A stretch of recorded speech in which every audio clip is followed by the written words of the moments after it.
Waktunya bersaat teduh dengan Tuhan melalui bacaan Alkitab satu pasal sehari dalam kitab Sejarah Bangsa Yahudi bahagian 6 seri yang kedua, kitab 2 Tawarik pasal 31. Hizkia mengatur sumbangan untuk para imam dan orang Lewi. Selamat membaca, mendengarkan, merenungkan dan melakukan firman Tuhan. Kiranya Roh Kudus senantiasa menuntunmu dalam memahami sabdanya dan memampukanmu menjadi pelaku firman. Salam kasih dan doa di dalam nama Tuhan Yesus dari Rumah Produksi Endang Silitonga Tanjung Bible Audio Ministry.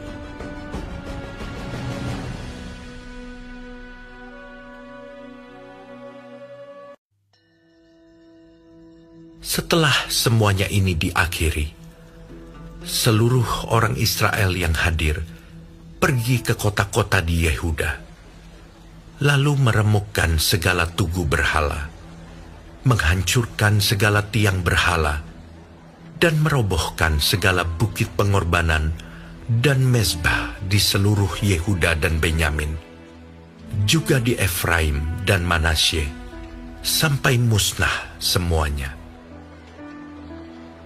Kemudian pulanglah seluruh orang Israel ke kota-kotanya, ke miliknya masing-masing.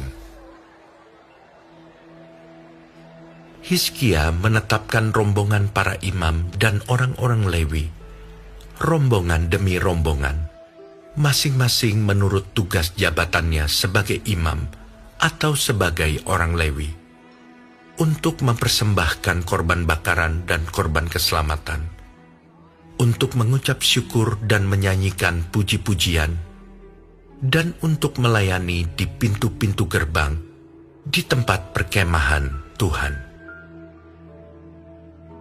Raja memberi sumbangan dari harta miliknya untuk korban bakaran, yakni korban bakaran pada waktu pagi dan pada waktu petang, korban bakaran pada hari-hari Sabat dan pada bulan-bulan baru, dan pada hari-hari raya, yang semuanya tertulis di dalam Taurat Tuhan.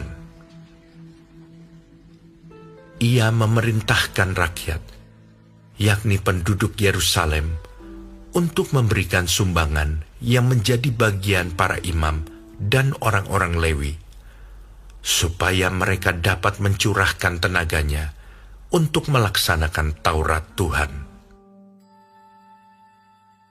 Segera setelah perintah ini tersiar, orang Israel membawa dalam jumlah yang besar hasil pertama daripada gandum, anggur, minyak, madu, dan segala macam hasil bumi.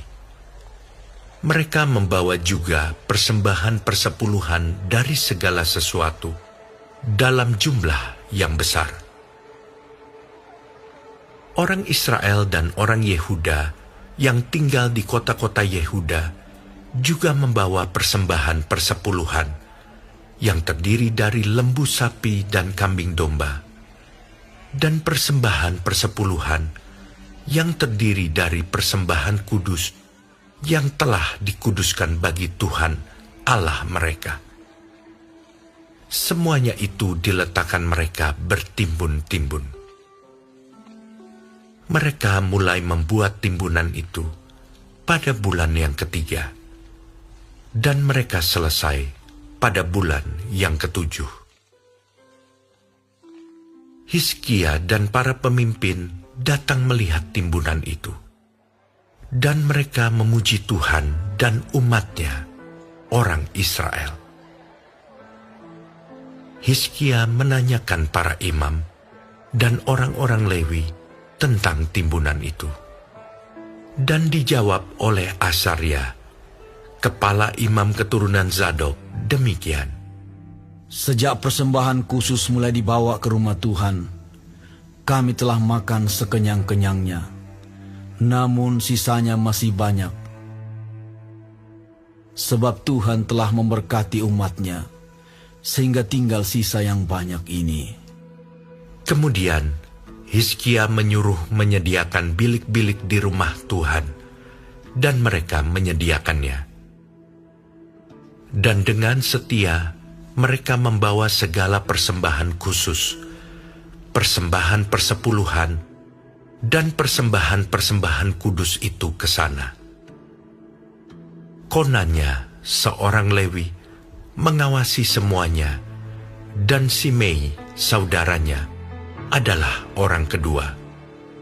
Sedang Yehiel, Azazia, Nahat, Asael, Yerimot, Yozabat, Eliel, Yismakia, Mahat dan Benanya adalah penilik di bawah konanya dan Simei saudaranya itu, sesuai dengan petunjuk Raja Hizkia dan Azaria, kepala rumah Allah. Dan Kore bin Yimna, seorang Lewi, penunggu pintu gerbang di sebelah timur, mengawasi pemberian-pemberian sukarela untuk Allah, serta membagi-bagikan persembahan khusus yang untuk Tuhan dan persembahan-persembahan Maha Kudus. Di kota-kota imam, ia dibantu dengan setia oleh Eden, Minyamin, Yesua, Semaya, Amaria, dan Sekanya dalam pembagian itu kepada saudara-saudara mereka menurut rombongan, kepada orang dewasa dan anak-anak, kecuali kepada setiap orang yang masuk ke rumah Tuhan menurut hari-hari yang ditetapkan, menurut tugas jabatan yang ditugaskan kepadanya, dan menurut rombongannya, yakni mereka yang tercatat dalam daftar sebagai laki-laki yang berumur 3 tahun ke atas. Para imam dicatat dalam daftar menurut puak-puak mereka. Sedang orang-orang Lewi yang berumur 20 tahun ke atas dicatat menurut tugas dan rombongan mereka. Para imam terdaftar dengan seluruh keluarga mereka, yakni istri, anak laki-laki, dan perempuan, seluruh kaum itu. Karena dengan setia mereka menguduskan diri untuk persembahan kudus. Bagi keturunan Harun, yakni imam-imam, yang tinggal di padang-padang penggembalaan sekitar kota-kota mereka, di setiap kota ada orang-orang yang ditunjuk dengan disebut namanya, untuk mengadakan pembagian kepada setiap orang laki-laki dari keluarga imam, dan kepada setiap orang Lewi yang terdaftar. Demikianlah perbuatan Hizkia di seluruh Yehuda. Ia melakukan apa yang baik, apa yang jujur, dan apa yang benar di hadapan Tuhan Allahnya. Dalam setiap usaha yang dimulainya untuk pelayanannya terhadap rumah Allah dan untuk pelaksanaan Taurat dan perintah Allah, ia mencari Allahnya. Semuanya dilakukannya dengan segenap hati, sehingga segala usahanya berhasil.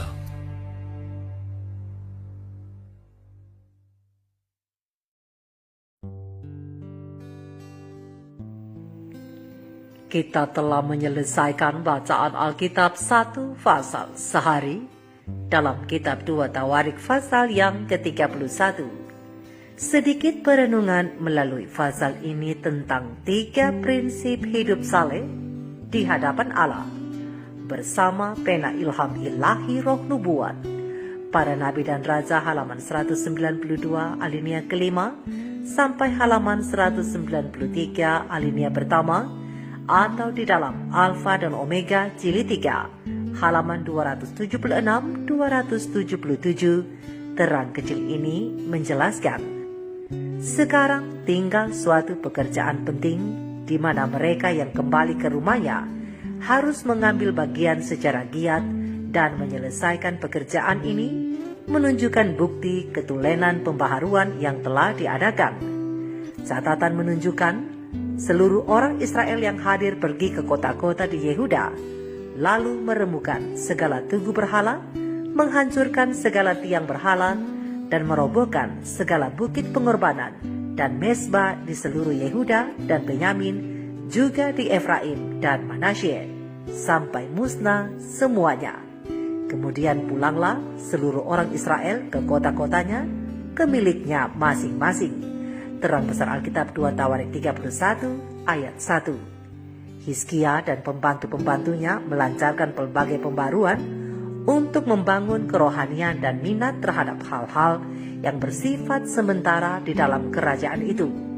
Di seluruh Yehuda, sang raja melakukan apa yang baik, apa yang jujur, dan apa yang benar di hadapan Tuhan Allahnya. Dalam setiap usaha yang dimulainya, semuanya dilakukannya dengan segenap hati, sehingga segala usahanya berhasil. Hizkia percaya kepada Tuhan Allah Israel, tidak menyimpang daripada mengikuti Dia, dan ia berpegang pada perintah-perintah Tuhan yang telah diperintahkannya kepada Musa. Maka Tuhan menyertai Hizkia kemanapun ia pergi berperang, dan ia beruntung. Terang besar Alkitab 2 Tawarik 31 ayat 20 dan 21, dan terang besar Alkitab 2 Raja-Raja 18 ayat 5 sampai ayatnya yang ke-7. Saudara dan saudariku, di dalam terang besar Alkitab 2 Tawarik 31 ayat 20 dan ayatnya yang ke-21, menunjukkan bahwa Hizkia adalah umat kepunyaan Tuhan. Kenapa? Jawabannya adalah karena Hizkia melakukan apa yang baik, apa yang jujur, dan apa yang benar di hadapan Tuhan. Ia melakukan pekerjaan Tuhan dengan segenap hatinya, sehingga Tuhan membuatnya berhasil.